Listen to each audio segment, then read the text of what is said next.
mais sobre discipulado 1 a 1, ok? Amém?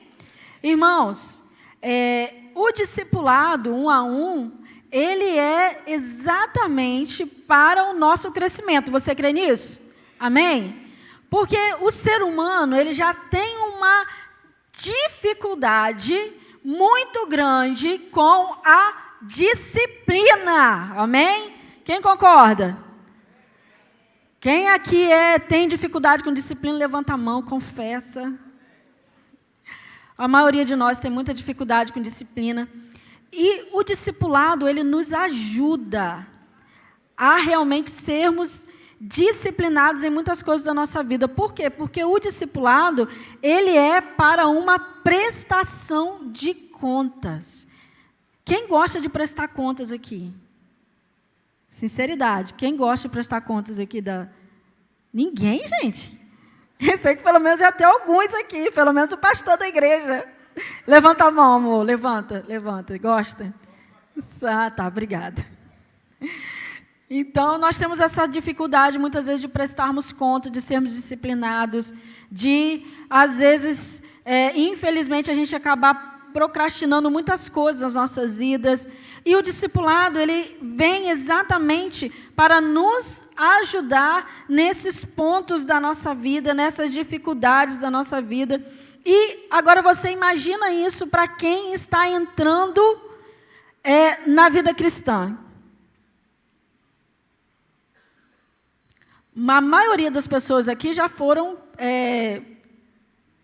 novos convertidos. Tem alguns que estão, que estão chegando, mas a grande maioria aqui já foi novo convertido. E como que às vezes é difícil você engrenar na vida da igreja, engrenar em tudo aquilo que a gente precisa realmente começar a fazer. E para isso, o discipulador, nesse momento, ele é assim, primordial na vida de quem está entrando na igreja. Então, nós vamos falar um pouquinho sobre a consolidação como um processo eficaz para formar discípulos, amém? Abra sua Bíblia lá em Mateus 28, 19 e 20, muito conhecido versículo, amém? Vou dar outra chance para vocês, Mateus 28, 19 a 20. Amém. Jesus Cristo ordenou a sua igreja, independente de raça ou condição social, para quê? Para que fizéssemos discípulos. Está aí na tela também, acredito eu. Vamos falar todos juntos? Amém? Portanto,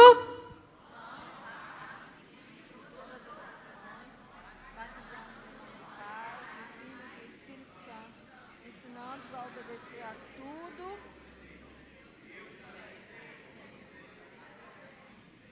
Amém. O discípulo ou o discipulado, ele já pressupõe, de acordo com esse versículo que nós lemos, que primeiramente nós precisamos o quê? Ir. Amém? Depois de ir, nós vamos estar fazendo o quê?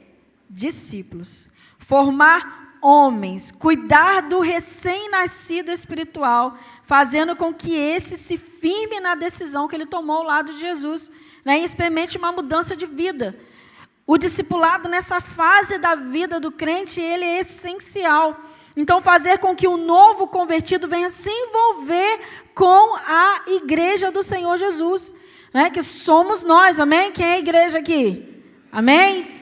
Se envolver com a igreja, se envolver com as pessoas. E quando eu falo se envolver com a igreja, não é simplesmente você vir e fazer algo, prestar algum serviço ao Senhor, não é isso. Mas é exatamente através disso se envolver com as pessoas, se envolver com o Senhor da obra, principalmente. Então, o que é a consolidação? É o cuidado e a atenção que devemos dispensar ao novo crente, ao novo convertido, para reproduzir nele o quê? Vou dar outra chance. O quê? O caráter de Cristo. É o caráter do discipulador que a gente vai reproduzir no discípulo? Não, é o caráter de Jesus. João 15, 16 diz assim: vocês não me escolheram, mas eu os escolhi para irem e darem fruto, fruto que permaneça, a fim de que o Pai lhes conceda o que pedirem em meu nome. Então, Jesus nos escolheu para nós darmos muitos frutos. E isso é através do discipulado, irmãos. Então, o apóstolo Paulo nos dá um exemplo do que é consolidar. Colossenses 1, 28 e 29 diz o quê? Vocês podem ler?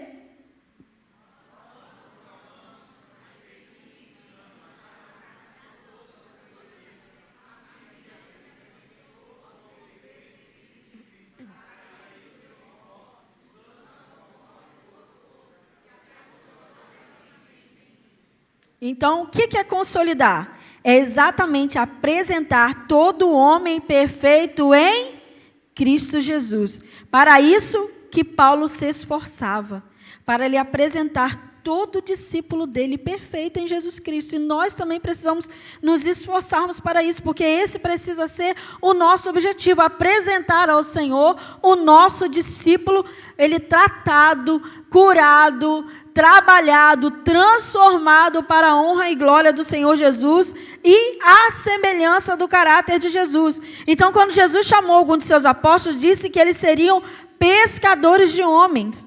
Então, reter almas, irmãos, não é um trabalho só do pastor. Apesar do pastor Rodrigo ser muito lindo, muito bonito, charmoso, mas não é um trabalho deles reter as almas, mas sim é um trabalho de toda a igreja, é um trabalho de todos nós. Nós precisamos nos envolvermos cada vez mais nisso. Atos 2:41 diz o quê? Os que aceitaram a mensagem foram batizados. Agora, o nosso trabalho termina quando a gente leva o nosso discípulo até o batismo? É claro que não, na realidade isso é só o começo, como diz o pastor Eibe.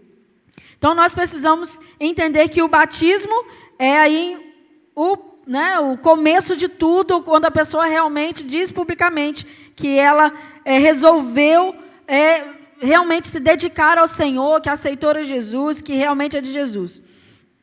Então doutrinar os novos crentes aí, o ensino. Diz Atos 2:41, eles se dedicavam ao ensino dos apóstolos e à comunhão, ao partir do pão e às orações, o ensino.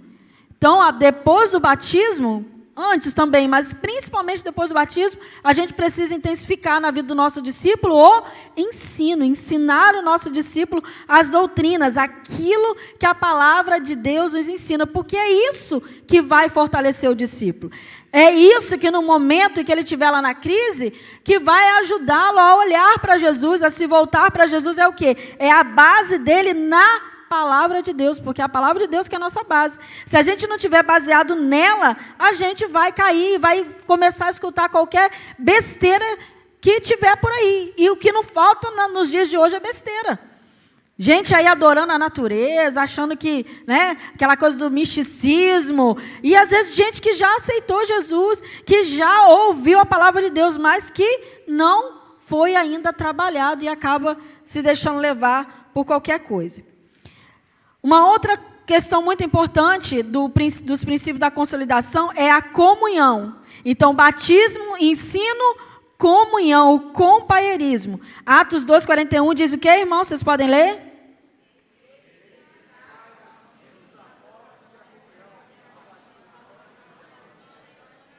Então, outro princípio da consolidação do discípulo é o quê? É a comunhão.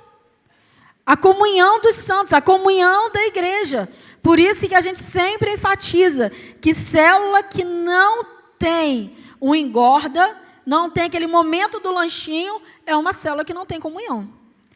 Porque é naquele momento ali que o pessoal para conversar, para ouvir um ao outro, para dar atenção, para às vezes até para ouvir um desabafo de uma pessoa que está ali, que está precisando.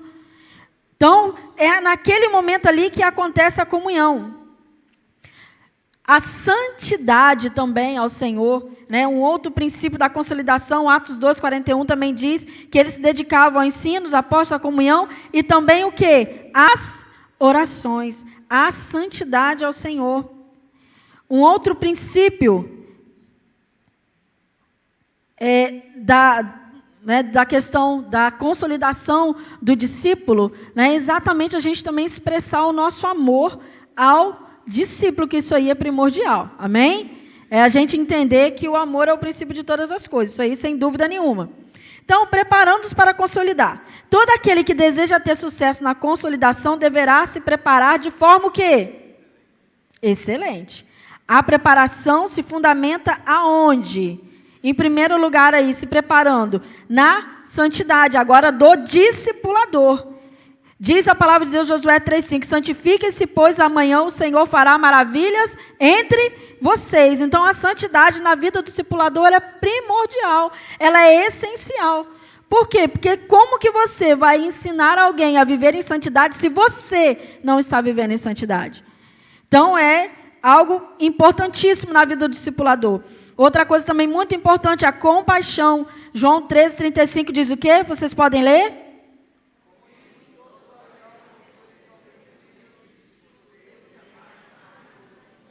Amém, se amarem uns aos outros, o ato, a atitude de ter compaixão pelo seu discípulo. Né? Tem muitas vezes que o discípulo vai lá, pisa na bola, o discipulador já quer mandar ele pegar a tampinha. E não é por aí. O importante é realmente entender que a compaixão, o amor pelo discípulo, ele é importantíssimo no discipulado a um, porque senão realmente você não vai conseguir discipular ninguém. Porque quem não ama o discípulo, ou quem também não ama o discipulado, quem não entende a visão do discipulado, dificilmente vai conseguir discipular alguém. E não é esse o nosso objetivo aqui. Um outro preparo para o discipulado, para a consolidação, é conhecimento da palavra. O discipulador precisa conhecer a palavra. Mateus 22:29 diz, Jesus respondeu, vocês estão enganados porque não conhecem as Escrituras, nem o poder de Deus. Que inclusive é uma das chaves para a igreja, palavra e poder. Palavra e poder. Conhecimento da palavra de Deus. O discipulador precisa conhecer a palavra, precisa estudar a palavra, precisa buscar a palavra. E isso também acontece na nossa escola bíblica discipuladora. Todos os nossos cursos também são voltados para isso, para que o discipulador seja preparado para discipular. Porque à medida que você se aprofunda mais e mais na palavra de Deus, mais base você vai ter, mais bem preparado você vai estar para discipular uma pessoa. Um outro preparo que também não pode faltar é a disposição. 2 Coríntios 12:15 diz assim, de boa vontade, por amor de vocês, gastarei tudo o que tenho e também me desgastarei pessoalmente. Paulo falando sobre isso aos coríntios. Gente, discipulado dá trabalho. A gente vai mentir para vocês aqui que é tudo mamão com açúcar? Não é. Dá trabalho. Mas para isso nós precisamos o quê? Nos dispor a realmente investir na vida de outra pessoa, porque discipulado é isso, é investimento na vida de outro. Então, mesmo que dê trabalho, mesmo que às vezes o discípulo vai dar aquela dor de cabeça, né, Edneia? De vez em quando, aquela dorzinha de cabeça, não importa, porque o Senhor tem nos fortalecido cada dia para isso. Porque se Ele nos chamou, Ele também nos capacita e é Ele também quem nos fortalece. É o Espírito Santo quem nos prepara para o discipulado. Porque assim como para a liderança de célula, a gente não pode ir na nossa força, no discipulado a um também a gente não pode ir na nossa própria força. A gente precisa ser orientado pelo Espírito Santo. Porque se você chegar no discipulado e começar a falar coisas que você acha que é bom para o seu discípulo, o discipulado já não vai dar certo mais. Porque você precisa falar aquilo que o Espírito Santo quer falar para o seu discípulo, naquele momento do discipulado. Um outro preparo muito importante é a oração. Diz Lucas 18:1 que então Jesus contou aos seus discípulos uma parábola para mostrar que eles deviam orar sempre e nunca desanimar. Então logo aí a gente entende que discipulador desanimado é discipulador que não está orando muito. Por quê? Porque a oração, ela nos leva a realmente a sermos cada dia mais fortalecidos, enchidos pelo Espírito Santo. Então, se você está tendo dificuldade de discipular aquele discípulo específico, ou você parou de discipular, em algum momento da sua vida você não quis discipular mais, comece a orar, peça a Deus para te dar um discípulo, alguém para você cuidar, alguém que você ganha, alguém que você vai cuidar dele. Vamos ver o perfil do discipulador? A primeira fase do trabalho da igreja com o novo convertido é a consolidação. Mas quem deve ser consolidado? E a gente vai pensar um pouquinho sobre Ananias, bem rapidinho. E diz a palavra de Deus assim, lá em Atos 9, 11 e 12. O Senhor lhe disse, vá à casa de Judas, na rua chamada à direita, e pergunte por um homem de Tarso chamado Saulo. Ele está orando, numa visão, viu um homem chamado Ananias chegar e impor-lhe as mãos para que voltasse a ver. Atos 9, de 11 a 12. Então, Deus dá o quê? Uma instrução para Ananias, lá no livro de Atos, no capítulo 9. Então, Deus revelou a Ananias tudo o que ele estava revelando a Paulo, e revelou a Paulo sobre a chegada de Ananias. Já estava tudo preparado ali naquele momento. Então, contextualizando aqui aquilo que nós lemos na palavra de Deus. Paulo, antes chamado Saulo, era perseguidor ferrenho da igreja de Cristo. Ele chegou a se dirigir ao sumo sacerdote para pedir cartas para a sinagoga de Damasco, de maneira que, caso encontrasse ali homens ou mulheres que pertencessem ao caminho, pudesse levá-los presos para Jerusalém. Esse era o nosso amigo Paulo. Agora, Ananias, um homem de Deus, recebe uma instrução do próprio Deus para consolidar a Paulo, o inimigo dos cristãos. Ananias, com certeza, argumentou com Deus, que respondeu, vá, este homem é meu instrumento escolhido para levar o meu nome perante os gentios e seus reis, e perante o povo de Israel. Mostrarei a ele o quanto deve sofrer pelo meu nome. E Ananias faz o quê? Ananias faz o quê? Ananias faz o quê, igreja? Obedece a Deus. E você, faria o quê? Se Deus mandasse você ir lá consolidar Paulo. Paulo já tinha sido chamado por Jesus, né? Ele já tinha tido aquele encontro sobrenatural com Jesus ali no caminho de Damasco. Mas Jesus manda Ananias ir lá consolidar Paulo. Então, em primeiro lugar aí, o Espírito Santo de Deus já tinha impactado aquela vida, a vida de Paulo. E Deus é quem opera através da oração e da ministração da palavra, não é o discipulador. É Deus que opera. Mas Deus vai usar um instrumento, que é o discipulador, na vida daquele novo convertido. E pode ser até os velhos convertidos também. Porque o discipulado, ele é para sempre. Porque todos nós precisamos prestar contas. Então, atenção aí, discipulador. Você não precisa ficar intimidado em consolidar uma pessoa devido à sua fama, nome, posição social, condição financeira, não importa. Todos precisam de discipulado. E Ananias nos mostra isso. Porque, a princípio, ele ficou intimidado, sim, ele ficou com medo de Paulo. Porque Paulo matava os cristãos. É claro que ele ia ficar com medo de Paulo. Eu ia ficar com medo de Paulo, eu tenho certeza que você também. Mas Deus mandou ele ir, e ele foi.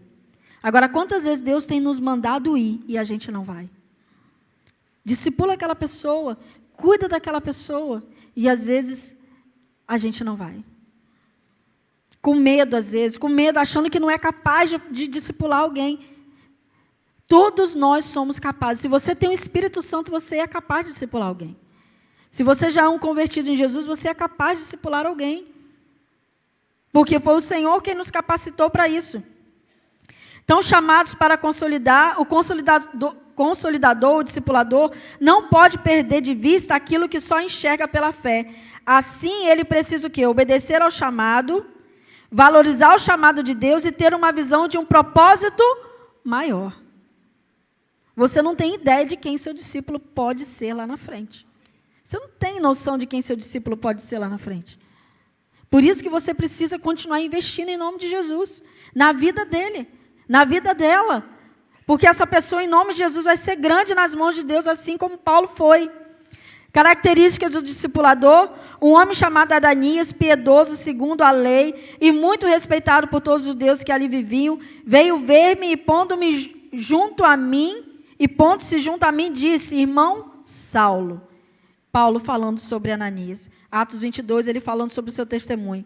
Então, Ananias tinha a visão do propósito maior. Ele acolheu aquele a quem Deus escolheu, sem discutir seu passado, suas preferências, seus preconceitos, sua raça, sua cor, sua religião. Deus mandou, ele foi. E nós precisamos fazer da mesma forma. Então, característica de um discipulador, em resumo, Ananias era o quê? Você pode repetir?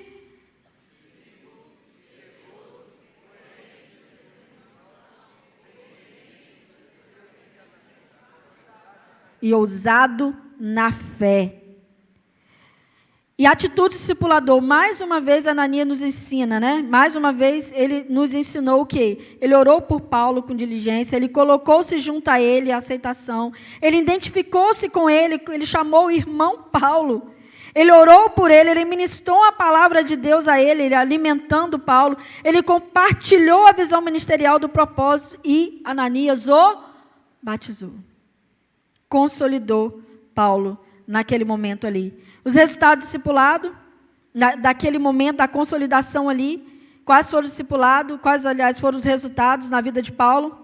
Ele imediatamente recuperou a visão, ele levantou-se, ele foi batizado, ele alimentou-se e fortaleceu-se, permaneceu na comunhão com os discípulos, passou a pregar o evangelho e cresceu e gerou discípulos. É isso que o discipulado faz nas nossas vidas. E é isso que o discipulador, como instrumento de Deus, faz na vida de um discípulo.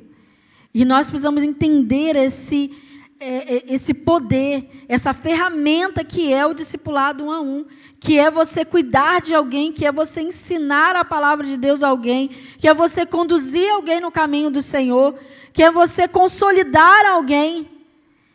E nós precisamos cada vez mais de pais e mães espirituais que façam esse trabalho para que as pessoas continuem cada vez mais firmes, em nome de Jesus. Porque crente oba-oba não vai segurar a onda numa perseguição, irmãos.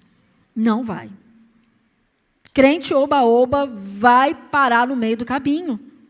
E para isso, para uma pessoa não ser crente oba-oba, precisa de um discipulador, precisa de um pai espiritual, precisa de uma mãe espiritual para mostrar, ensinar o caminho, ensinar as bases, e nós precisamos enxergar isso de uma vez por todas e vivermos isso nas células, na igreja, nas nossas casas, com os nossos filhos, que são os nossos principais discípulos, são os nossos filhos.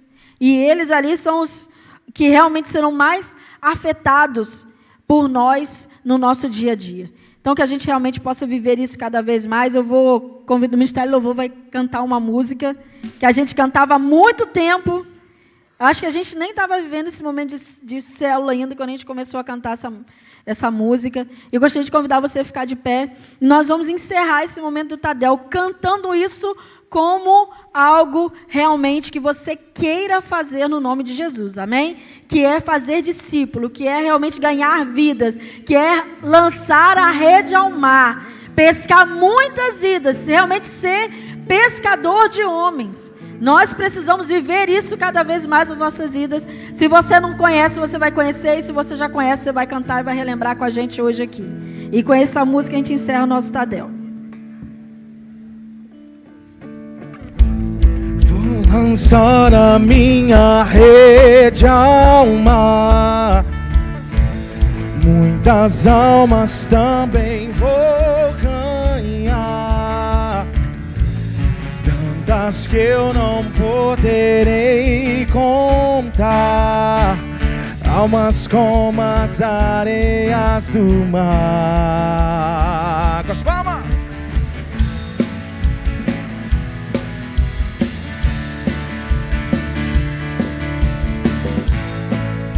Podia entender,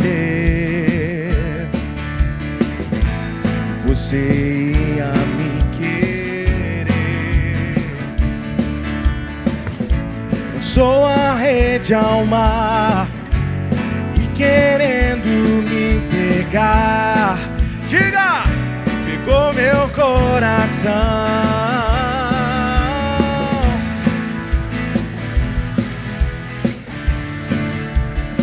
Hoje eu estou aqui, hoje eu estou aqui, pois você me escolheu. Agora posso entender, e o mesmo eu vou fazer, vou lançar a minha rede ao mar.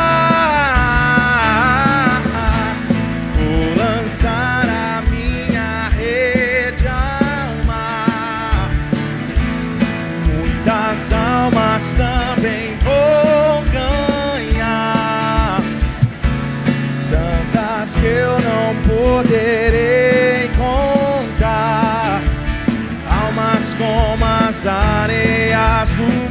Você pode cantar isso? Vou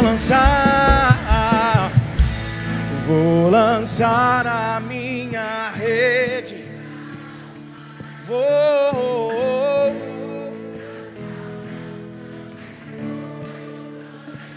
Faça essa declaração a Ele. Tantas que eu não poderei contar, almas como as areias do mar. Aleluia, que essa seja a sua oração em nome do Senhor Jesus. Aleluia.